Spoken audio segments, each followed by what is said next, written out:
Hello friends, welcome to the channel solution.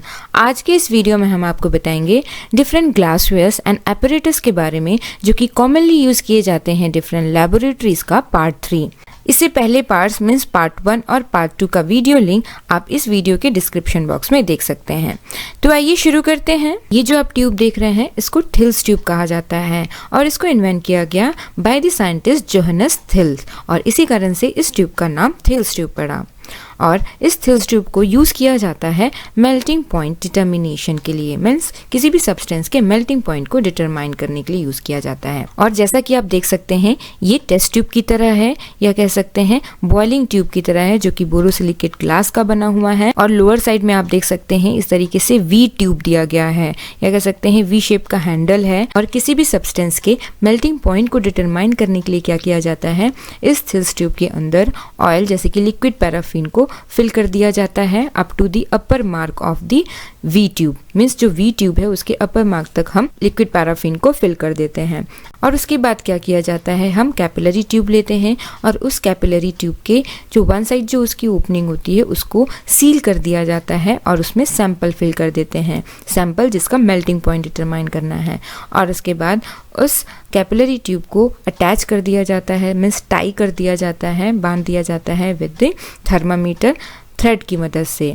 और उसके बाद उस थर्मामीटर जिसमें हमने कैपिलरी ट्यूब अटैच किया हुआ है जिसमें कि सैंपल है, तो उसको हम इस ट्यूब के अंदर जिसमें हमने लिक्विड पैराफिन लिया है उसमें डिप कर दिया जाता है। और इसके बाद इस V tube means V shape का हैंडल को हीट किया जाता है यूजिंग हीटिंग सोर्स जैसे कि ओपन फ्लेम से डायरेक्टली इसको हम वी ट्यूब को हीट करते हैं।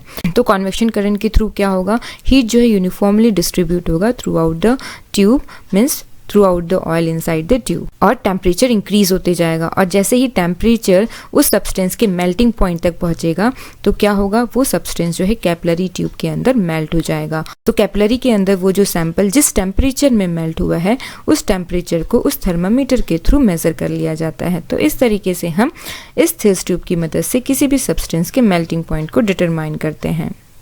इसके बाद नेक्स्ट जो आप यहाँ पे देख रहे हैं इसको नेस्लर सिलेंडर कहा जाता है। ये फिक्स्ड वॉल्यूम का होता है, जैसे कि आप देख सकते हैं यहाँ पे दो मार्किंग है, 25 ml की मार्किंग है और दूसरा यहाँ पे आप देख सकते हैं 50 ml की मार्किंग है। और ये बोरोसिलिकेट ग्लास का बना हुआ होता है और इसको कलर कंपैरिजन या कलर कंपेयरिंग सिलेंडर भी कहा जाता है। और लोअर साइड में आप देख सकते हैं ये नेस्लर सिलेंडर का स्टैंड है और इसको इस तरीके से हम अटैच करते हैं ताकि एक्सपेरिमेंट के टाइम पे नेस्लर सिलेंडर को हम इस तरीके से स्टैंडिंग पोजीशन में रख सकें।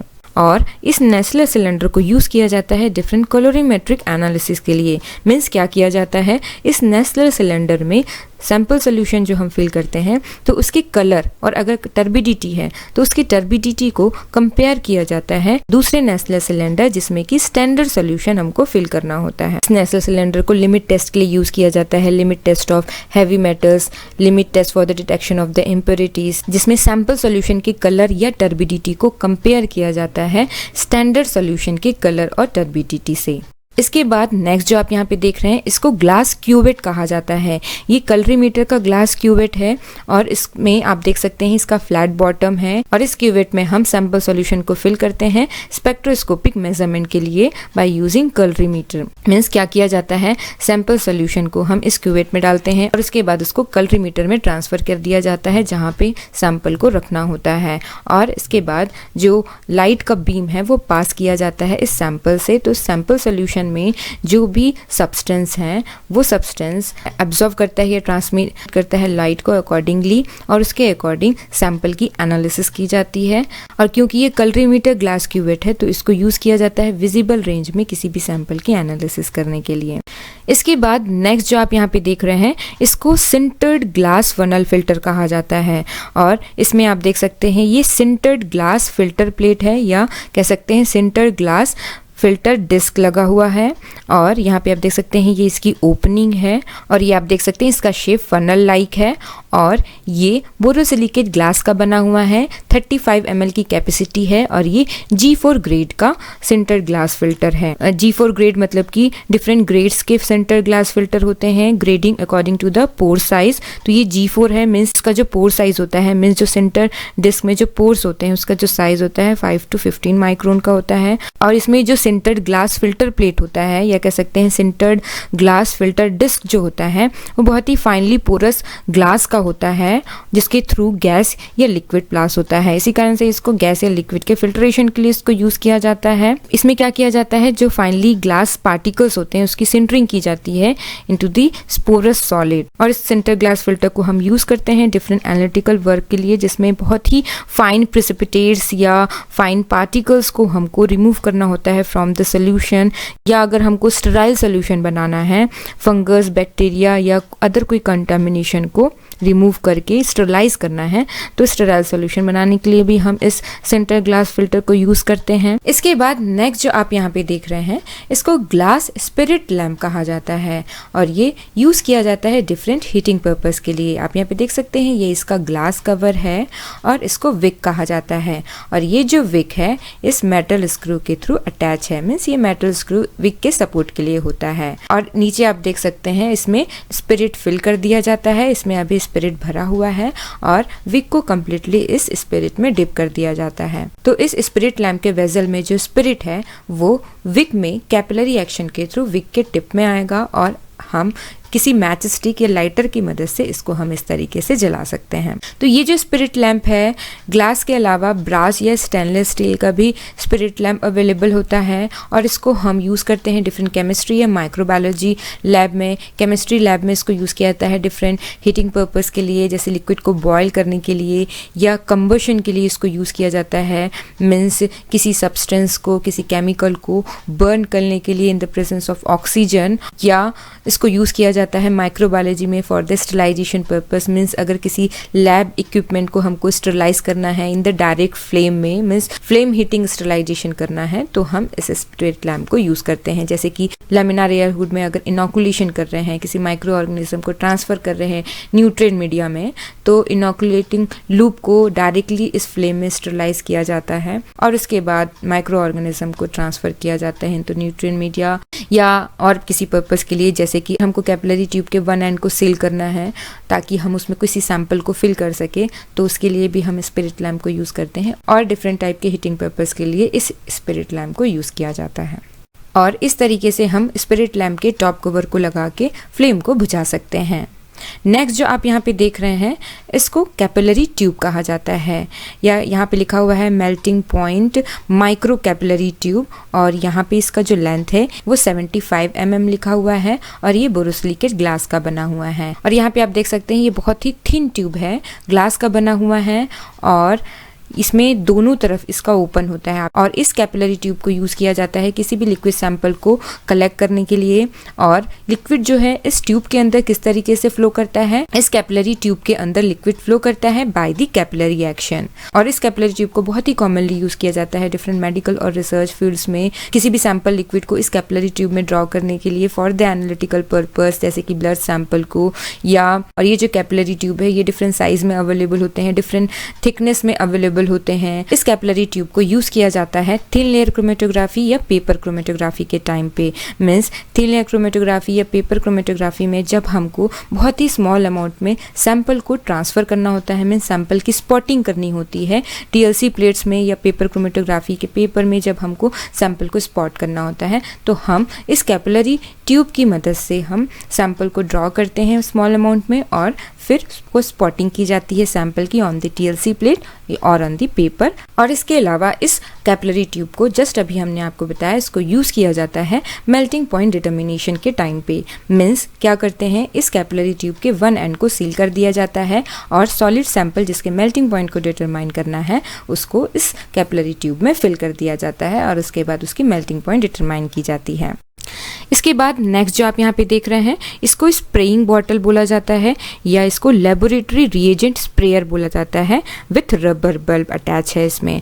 आप यहाँ पे देख सकते हैं ये अटैचमेंट है, और इस अटैचमेंट के थ्रू इस स्प्रेयर बॉटल का ये हेड अटैच है, और इस हेड में ये इस तरीके से पाइप बना हुआ होता है, कह सकते हैं ट्यूब है, जो कि इस फ्लास्क में जो हम रिएजेंट भरे हुए होते हैं उसमें डिप होता है। और यहाँ पे आप देख सकते हैं ये अटैचमेंट्स के लिए होता है, हेड और फ्लास्क को अटैच करने के लिए, और यहाँ से जो हमारा लिक्विड है बहुत ही फाइन ड्रॉपलेट्स के फॉर्म में स्प्रे होता है। तो जो अटैचमेंट है उसको स्प्रे करते टाइम या तो हम थंब से उसको इस तरीके से होल्ड करते हैं या उसमें अटैचमेंट्स लगाए जाते हैं ताकि स्प्रे करने के टाइम पे जो स्प्रेयर हेड है वो बाहर ना आए। तो आप यहाँ पे देख सकते हैं इस तरीके से जब हम पंप करते हैं तो जो लिक्विड है वो पाइप के थ्रू ऊपर आता है और एयर प्रेशर की वजह से वो जो लिक्विड है बहुत ही फाइन ड्रॉपलेट्स के फॉर्म में वो स्प्रे होता है। तो इस स्प्रे बॉटल को यूज़ किया जाता है टीएलसी के टाइम पे, मीन्स थिन लेयर क्रोमेटोग्राफी के टाइम पे कलर जो टीएलसी क्रोमेटोग्राम है उसमें कलर डेवलप करने के लिए, मीन्स टीएलसी प्लेट में हम जो स्प्रेइंग रिएजेंट है उसको स्प्रे करते हैं इस स्प्रे बॉटल की मदद से। इसी कारण से इसको हम क्रोमेटोग्राफी स्प्रेयर भी बोलते हैं। थिन लेयर क्रोमेटोग्राफी के अलावा इसको पेपर क्रोमेटोग्राफी में भी यूज़ किया जाता है रिएजेंट को पेपर पे स्प्रे करने के लिए ताकि कलर डेवलप हो, ताकि स्पॉट्स जो हैं ऑब्जर्व हो सके। और इसके अलावा और डिफरेंट केमिकल रिएक्शन या डिफरेंट एक्सपेरिमेंट्स के टाइम पे इसको यूज़ किया जाता है जिसमें हमको रिएजेंट्स को स्प्रे करना होता है, तो उसके लिए स्प्रेइंग बॉटल यूज़ किया जाता है। इसके बाद नेक्स्ट जो आप यहाँ पे देख रहे हैं इसको स्टैलेग्मोमीटर कहा जाता है। ये जो स्टैलेग्मोमीटर है इसको यूज़ किया जाता है किसी भी लिक्विड के सरफेस टेंशन को डिटरमाइन करने के लिए। आप यहाँ पे देख सकते हैं ये बल्ब है सेंटर पे स्टैलेग्मोमीटर के और इसके लोअर और अपर साइड में इस तरीके से ग्रेजुएशन या कह सकते हैं मार्किंग होती है और ये बोरोसिलिकेट ग्लास का बना हुआ है। ये जो ट्यूब है इसके अंदर कैपिलरी होता है और इस कैपिलरी की ये ओपनिंग है, ये जो ऑरिफिस है। और यहाँ पे आप देख सकते हैं बहुत ही स्मॉल ये ओपनिंग है, ऑरिफिस है। इसी ऑरिफिस के थ्रू जो लिक्विड है वो ड्रॉप बाय ड्रॉप इस ट्यूब के थ्रू बाहर आता है और इस तरीके से हम ड्रॉप काउंट या ड्रॉप वेट मेथड से किसी भी लिक्विड के सरफेस टेंशन को डिटरमाइन कर सकते हैं किसी रेफरेंस लिक्विड के सरफेस टेंशन से कंपेयर करके, जैसे कि वाटर। तो किस तरीके से ड्रॉप काउंट मेथड और ड्रॉप वेट मेथड से किसी लिक्विड के सरफेस टेंशन को डिटरमाइन किया जाता है, तो इसका प्रैक्टिकल वीडियो ऑलरेडी हमने हमारे चैनल में अपलोड किया हुआ है, तो आप हमारे चैनल में जाके देख सकते हैं determination of the surface tension by using stalagmometer. और ये जो वीडियो है ये हिंदी और इंग्लिश दोनों एक्सप्लेनेशन में अवेलेबल है। इसके बाद नेक्स्ट जो आप यहाँ पे देख रहे हैं इसको ओस्टवाल विस्कोमीटर कहा जाता है और ये यूज़ किया जाता है किसी भी लिक्विड के विस्कोसिटी को डिटरमाइन करने के लिए जिसकी डेंसिटी हमको मालूम होती है। आप यहाँ पे देख सकते हैं ये यू शेप्ड ग्लास ट्यूब है जिसमें 2 बल्ब है और यहाँ पे हम रबर पाइप अटैच करते हैं लिक्विड को फिल करने के लिए। आप यहाँ पे देख सकते हैं ये जो ट्यूब है यहाँ से लिक्विड फिल किया जाता है और इस बल्ब में फिल होता है और यहाँ से हम इसको यहाँ पे आप देख सकते हैं ये कैपिलरी ट्यूब होता है यहाँ पे और इस ट्यूब में जो हम रबर पाइप अटैच करते हैं उस रबर पाइप की मदद से इस बल्ब में लिक्विड को फिल किया जाता है। और यहाँ पे आप देख सकते हैं इस बल्ब के अपर और लोअर साइड में मार्किंग है। From the upper mark to lower mark liquid को फ्लो करने के लिए कितना टाइम रिक्वायर्ड है उसी को नोट किया जाता है और उसी के अकॉर्डिंगली विस्कोसिटी को फिर डिटरमाइन किया जाता है। तो किस तरीके से हम किसी भी लिक्विड के विस्कोसिटी को डिटरमाइन कर सकते हैं बाय यूजिंग ओस्टवाल विस्कोमीटर, तो इसका भी प्रैक्टिकल वीडियो हमने हमारे चैनल में अपलोड किया हुआ है इंग्लिश और हिंदी दोनों एक्सप्लेनेशन में, तो उसको भी आप हमारे चैनल में जाके देख सकते हैं। इसके बाद नेक्स्ट जो आप यहाँ पे देख रहे हैं इसको स्पेसिफिक ग्रेविटी बॉटल बोला जाता है और इस स्पेसिफिक ग्रेविटी बॉटल की मदद से हम किसी भी सैंपल के स्पेसिफिक ग्रेविटी को डिटरमाइन कर सकते हैं, किसी भी लिक्विड के स्पेसिफिक ग्रेविटी को, किसी भी सैंपल के स्पेसिफिक ग्रेविटी को डिटरमाइन कर सकते हैं। और ये जो आप देख रहे हैं इस आरडी बॉटल का ग्लास स्टॉपर है जिसमें कैपिलरी होता है। स्पेसिफिक ग्रेविटी मतलब क्या होता है? स्पेसिफिक ग्रेविटी मतलब कि किसी भी सैंपल के जब रिलेटिव डेंसिटी को हम डिटरमाइन करते हैं, रिलेटिव डेंसिटी को ही हम स्पेसिफिक ग्रेविटी बोलते हैं। इसी कारण से इस बॉटल को आरडी बॉटल या कह सकते हैं रिलेटिव डेंसिटी बॉटल भी बोला जाता है। रिलेटिव डेंसिटी मतलब क्या होता है? हम जब किसी सैंपल के डेंसिटी को डिटरमाइन करते हैं by comparing with the reference substance. Reference substance मतलब कि जैसे कि रेफरेंस लिक्विड हो गया, जैसे वाटर हो गया, जिसका हमको डेंसिटी नोन होता है, तो उससे कंपेयर करके जब हम हमारे सैंपल की डेंसिटी को डिटरमाइन करते हैं तो उसको रिलेटिव डेंसिटी बोलते हैं, जिसको स्पेसिफिक ग्रेविटी भी बोला जाता है। तो ये हो गया आरडी बॉटल के बारे में। अगेन किस तरीके से हम इस आरडी बॉटल में स्पेसिफिक ग्रेविटी बॉटल की मदद से किसी भी लिक्विड के रिलेटिव डेंसिटी को डिटरमाइन करते हैं, तो इसका प्रैक्टिकल वीडियो ऑलरेडी हमने हमारे चैनल में अपलोड किया हुआ है, बोथ इंग्लिश और हिंदी दोनों एक्सप्लेनेशन में, तो इसको भी आप हमारे चैनल में जाके सर्च करके देख सकते हैं। इसके बाद नेक्स्ट जो आप यहाँ पे देख रहे हैं इसको पिक्नोमीटर कहा जाता है और ये जो पिक्नोमीटर है ये ग्लास का बना होता है। यहाँ पे देख सकते हैं और ये जो पिक्नोमीटर है ये डबल बैंड पिक्नोमीटर कहलाता है। पिक्नोमीटर जो कि डिराइव किया गया है फ्रॉम द ग्रीक वर्ड पिक्नोस, जिसका मतलब डेंसिटी होता है। इट मीन्स पिक्नोमीटर भी यूज किया जाता है डेंसिटी डिटरमाइन करने के लिए किसी भी सैंपल के। डेंसिटी मीन्स अगेन यहाँ पे रिलेटिव डेंसिटी डिटरमाइन करने के लिए पिक्नोमीटर यूज करते हैं। तो ये हो गया डिफरेंट ग्लासवेयर्स के बारे में। Thank you very much for watching this video.